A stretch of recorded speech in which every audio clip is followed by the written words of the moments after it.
انت فهمت انا بقول ايه ولا كنتش مركز؟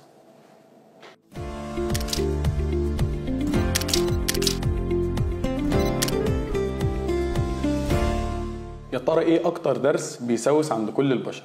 عشان نجاوب على السؤال ده لازم كل ام تعرف ان عدد الاسنان اللبنيه اللي بتطلع للطفل بيكون 20 سنه متقسمين 10 فوق و10 تحت، 5 يمين و5 شمال.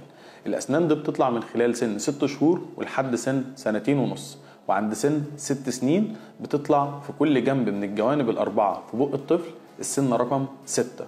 ولما بيحصل فيها اي مشكلة الام بتفكر ان ده سن لبني وبكرة يغير مع الوقت، لكن في الحقيقة ان الدرس اللي بيطلع عند سن 6 سنين بيكون سن دايم ومش هيغير تاني. ولو عندك اسنان مسوسة وبصيت في بقك دلوقتي هتلاقي اكتر سن فيه تسوسات وفيه مشاكل، لان هو باختصار اقدم سنة في بقك واكتر سنة بيكون فيها مشاكل في الوقت اللي هو فيه اهم سنة في البق، فعشان كده حاول دايما تلحقه.